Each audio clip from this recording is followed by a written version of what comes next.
I spent an entire year personally picking up the phone and calling leads for dozens of med spas across the United States. And that opportunity allowed me to see the difference between a lead that is high quality and a lead that is low quality, being someone who is broke, can't afford the treatments, or has no intention of moving forward with multiple treatments. And so in this video, I'm going to show you exactly where low quality leads come from, and then I'll show you exactly how to eliminate them once and for all. And so what we're going to do in this video is I'm first going to talk about where low quality leads come from. And we're also going to talk about different tactics that you can use to get rid of low quality leads and attract higher quality leads to your med spa. And so let's just jump right into it. And so first off, I think it's important to start off with where low quality leads come from. And in order to understand where they come from, we first need to understand what a low quality lead is. And so the way that I like to define it is a low quality lead is someone who is unqualified. So they are not qualified for the treatment. And now there's a lot of different ways that someone can be unqualified, but in order to understand what unqualified means, we first need to understand what qualified means. And so in order for someone to be qualified for one of your treatments, let's think about it through the acronym BANT. So BANT stands for budget, authority, need, and timing. And so just to go over each one of those individually, budget means, do they have the willingness and do they have the ability to invest in your high ticket treatments? Authority being, do they have the ability to make the decision for themselves to move forward without having to talk to other people?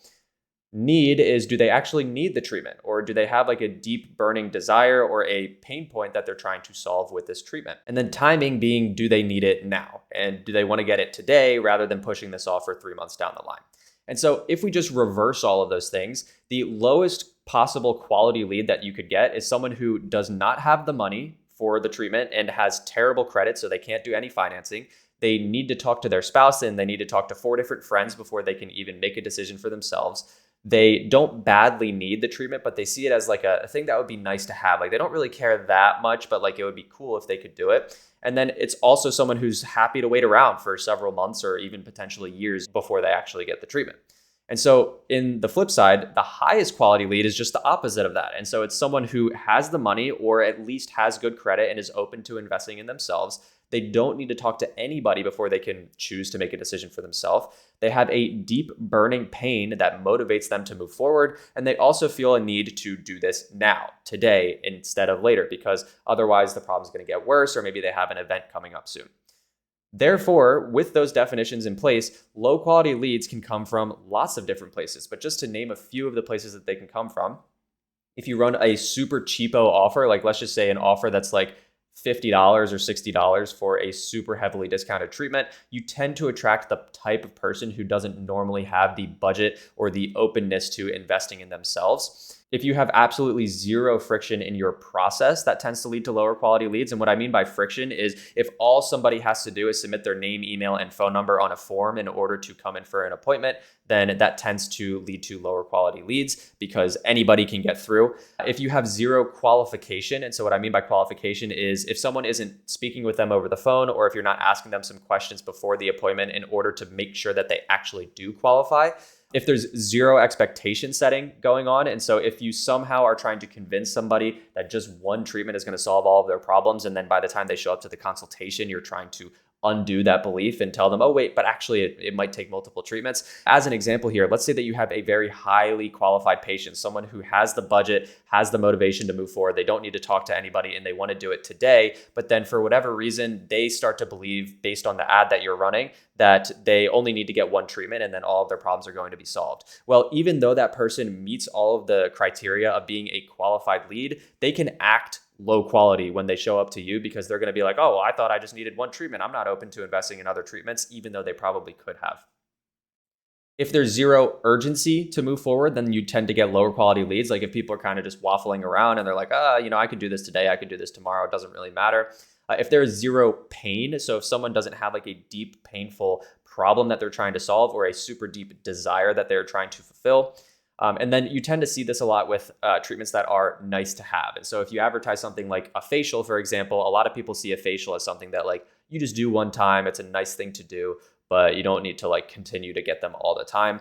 And then on top of that, also out of season treatments. So if you're trying to advertise something that isn't in season right now or doesn't solve a problem that they are currently thinking about at this time of year. And so with all of that out of the way, let's start to talk about how you can solve the low quality lead issue and you can stop attracting broke leads who have no intention of moving forward with multiple treatments. So before we get into the exact tactics, I first want to mention that you should not try to implement all of these things at once, because what's going to end up happening is you're going to end up with a very skinny pipeline. If you implement all of the stuff that I talk about in this video, then you are going to spend a lot of money in order to get one new lead, and your advertising is going to be incredibly expensive, and you are going to have a calendar that's very empty. And even if you implement everything, if you're only getting one qualified patient per week, then it's kind of not worth it, right? And so my recommendation would be to implement all the things that I talk about in this video one at a time until you find the balance between getting enough appointments on the calendar and the lead quality that you're looking for. And so tactic number one is the offer. And so what we want to do with the offer is, instead of focusing on the treatment and the discount and just doing like a big slash through price and being like, oh, we're doing $7 a unit Botox or something like that, we want to focus on the outcome instead. And so instead of saying something like, hey, come in and get a PRP treatment, you could say, hey, come in and get an under eye bags treatment, or come in and get our special package to solve the problem of under eye bags. And in that way, you're focusing much more on the outcome that people want rather than just the treatment itself. Because when you focus on the treatment, you tend to attract the type of person who is going to do research and price shop with the specific treatment. And they're going to call a bunch of other med spas in your local area and just try to find the cheapest price. On top of that, with our offer, we tend to like to run offers that are $79 or above. We have just found that the quality of the lead tends to be higher when we use a price point at $79 or higher. That really depends on the treatment, and we do make exceptions. There are some circumstances where it makes sense to run like a $49 introductory consultation experience, for example, but we tend to like to start most of the treatment-based offers at $79 or higher. We want to make sure that whatever we are offering solves a deep and painful problem. So we're not just advertising something that's nice to have or that people don't really take all that seriously. We want to advertise something that solves a deep and painful problem. On top of that, bonus points if you can advertise something that is topical. So like something that is trending right now, or like celebrities are talking about it. And then also something that is seasonal. So like it's in season, and based on this time of year, a lot of people are looking to solve that problem. Now, that is all that I would focus on for the offer itself. People go crazy about the offer, and what they try to do is they try to just continually increase the price of their introductory offers or their introductory promotions to get people in the door, thinking that that is going to solve their low quality lead issue, when the offer is just one lever. That offer is just one piece of the pie. And so this is just one thing that I would focus on, but those are the bare minimum prerequisites that I would focus on. Is make sure that you're focused on an outcome. Try to advertise a treatment at $79 or higher. Make sure that you're solving a deep and painful problem. And then if you can, advertise something that is either trending right now or that is seasonal. Now, moving on to the ads. And so once we have an offer and we are advertising that offer, what we want to do with the ads is we want to start to mix in authority-based and education-based videos. So what we don't want to do is we don't want to just turn off all of your current advertising. So if you're currently doing demonstration videos or direct offer style ads, then continue to run those. But we want to start to mix in education and authority-based videos. The reason for this is because the type of person who watches one of these videos and then submits their information tends to be a higher quality lead, because now they at least have a little bit of education about the treatment, or they have spent the time to actually watch the video and they're not just like speed running through Facebook submitting their information on a whole bunch of stuff. And so just to show you a quick example of this, like here's a video that we put together for one of our clients that's running a promotion. And as you can see, it is the provider herself sitting in front of the camera and talking, and she is talking about the specific problem that we are solving with this advertisement. And so again, the type of person who watches this video, hears more information about the promotion, and then submits their information tends to be a higher quality lead as compared to someone who just sees like a big slash through price and a direct offer in an ad. Now, the next tactic or the next lever that you can pull is the form. And so you have your offer and you have your ads, and then the next place that we need to think about is the form. And so when somebody clicks on your ad, or when somebody is reaching out about a specific treatment, what is the form that people fill out in order to say that they're interested?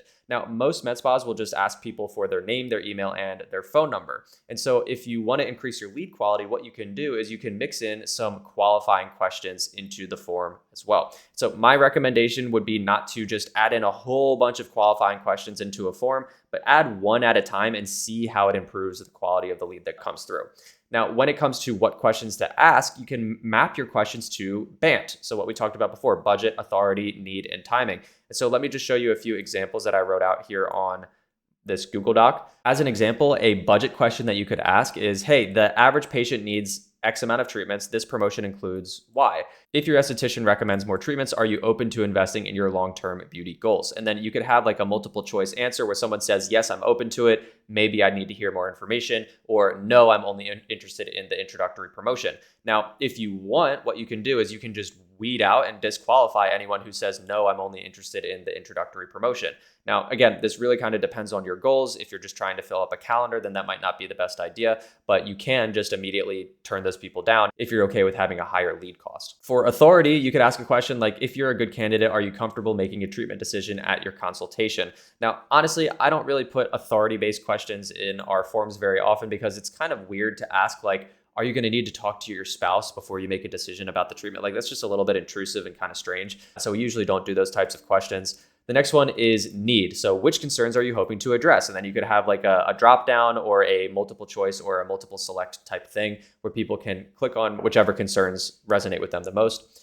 And then timing, how soon are you hoping to get treated? And then again, you could have a drop down that says like right away, in the next week, in the next month, or in the next year, or something like that. And now with those questions, again, like I said, add one at a time. But once you add those questions, you tend to see higher quality leads because you literally map the questions to the characteristics of someone who would be a high quality lead. Now, the next lever is the landing page. And so when somebody clicks on your ad, you have the opportunity to either send them straight to a form where they fill out their name and their email and their phone number, or you can require them to consume some level of content. And so what do I mean by that? We have some clients where what we'll do, depending on the offer and depending on the promotion, is when they click onto the landing page, we might create a video that's anywhere from like 30 seconds all the way up to 5 or 10 minutes long, where we talk more about the treatment and we set expectations and we talk about how the appointment is going to go. And we put that video as the very first thing on the page for people to watch immediately before they submit their information. And so when somebody goes through the trouble of sitting through a 3-minute video, they tend to be a higher quality lead than someone who just is speed running and putting all of their information on ads as quickly as they possibly can. Okay, next lever to pull is the post-booking content. So after somebody books the appointment and before the appointment actually happens, we have this really important gap of time. And in this gap of time, what we can do is we can send over content to people that booked their appointment in order to make sure that they are qualified and also increase the quality of the leads that we are booking in. And so what we want to do is we want to create content, whether that be emails that we send to people or primarily videos. And in these emails and videos, we want to agitate the pain that they have. So we want to continue to talk about the pain that they're coming in to solve. We want to create urgency. So maybe we could do that by saying like, hey, this is the type of problem where if you wait around and you don't solve it, then it tends to get worse. And so it's great that you're coming in for this appointment today. We want to set expectations and make sure that they don't have wildly misaligned expectations. And just to show you an example of what this looks like, here's a page that we built out for one of our clients where after they book their appointment, we send them to this page and then we have a bunch of content that serves multiple purposes. Like I just said, it agitates the pain, it answers objections and questions that they have. It also creates urgency for them to come in today. So like we're answering different questions around the treatment in all of these different videos. And not only can we send them to this page where they can watch all the videos at once, but throughout the time between when their appointment is going to happen, we can kind of drip feed these videos out to them. And so maybe we send an email specifically about does PRP under eye hurt in this example. Now, the post-booking content, this is really important because it also makes sure that your high quality leads act right. And so what I mean by that is we have seen that even people that are a qualified lead will sometimes come in and they will act like a low quality lead. And the reason for that is because they have no urgency to move forward, or because they don't have their expectations set well, or because they feel like the pain or the problem that they're trying to solve isn't that serious. And so with all this post-booking content, we can make sure that they understand exactly why they're coming in, understand why it's important to move forward today, and make sure that their expectations are aligned. So when they come in for the consultation, they don't think one thing that is completely untrue to what is actually in reality. Now, the next lever we can pull is the in-person experience plus the consultation. And so what we want to do is we want to create a white glove personalized experience. The reason for this is because if you give someone a really great experience, they tend to buy more stuff. That is just the honest truth. If we give people a really uncomfortable experience or they have to wait a really long time for their appointment, then they're going to be less likely and willing to invest in your treatments in the first place. And so create a white glove personalized experience, greet them at the front door, make sure that they know how excited you are for the appointment. And then what we want to do is we want to run the consultation and we want to sell the package or the treatment plan before you do the treatment. What I've seen a lot of med spas do is, especially when we're running these types of promotions, they will basically make sure that they check off the boxes to qualify for the introductory treatment. They will administer the introductory treatment, and then after it's done, they will try to sell them into a package. Much better to sell the package before you start treating. Trying to sell somebody that you just treated is kind of like trying to sell a really big steak to someone who just ate a really big steak. That's an example that I really like from Alex Hormozi, but it's like you already kind of like half solved the problem in their mind. And so they're not going to be like, sure, I'll buy more of these treatments after I just got the one that I came in for. So we want to make sure that we are running the consultation and selling the packages before the treatment starts. Now, those are all the different levers that you can pull in order to increase lead quality. The worst thing that you could possibly do is try to implement all of these things all at once. Because let's say, for example, you're like, okay, great. Well, based on what Josh said, I'm going to run a $200 offer. I'm going to use 100% video ads. I'm going to send them to a 15-minute video that they have to watch before they can submit their information. I'm going to ask them 10 qualifying questions in the form, and then I'm going to make them watch an hour's long worth of videos before they show up to their appointment that reveal 100% of the details that would probably be better being revealed during the consultation. What's going to end up happening is your pipeline is going to be very skinny, and you have to have a massive advertising budget in order to get leads when you have a very chunky process like that. And so my recommendation would be to start with none of these things. And so start by just simply coming up with an offer and then running ads to it and then getting leads with their name, email, and phone number. And then see how the results go. And then if you like the quality of the lead, then don't change anything. But if you're like, oh, the leads that we're getting, we found that only like half of them are actually qualified when they come in, then you can start to add in this friction and you can start to add in these different tactics or levers that I'm talking about until you get to a level where you're happy. And again, you want to add one thing at a time until you're happy. And the reason that I say that is because some offers just right off the bat attract the right kind of people and you don't need to add any friction. Like we've had some clinics where like we run a simple like $99 introductory offer and then they're closing 30% of people that come in on packages of $2,000 or $3,000 or more. It's like we would be foolish to start to add friction to that funnel because it's working, right? And so you want to try to do the least amount at the beginning because you're going to get the most amount of appointments, and sometimes it just works out without any friction. As another example, some clinics are just really dialed in on their sales process and they don't need all of this friction because they're still able to convert people that come in into packages and treatment plans. And so you don't need any friction and you don't want to muddy all of that up. So like if you have a process that's going to work without friction, then do it without friction. But if for whatever reason you start to run ads and you notice that like the leads that are coming in are legitimately unqualified. Like they legitimately do not have budget. They have horrible credit. They don't have the right problem that you're trying to solve and they have no urgency to move forward. Then you can start to think about, okay, maybe we should add like 1 or 2 questions to the qualification form and see what happens next. You wait a couple of weeks and then you go, okay, lead quality still isn't really where it needs to be. And so let's add in one more thing. Maybe we add in some of the post-booking content. And so these are just a handful of systems of many that we build out for our partner med spas. And so if you don't want to build any of this out on your own and you'd like us to help you get 30 qualified patients for your high value treatments in the next 30 days while only paying for the ones that show up and pay you first, then click the first link in the description. We can see if we can help you out, but I will see you in the next one.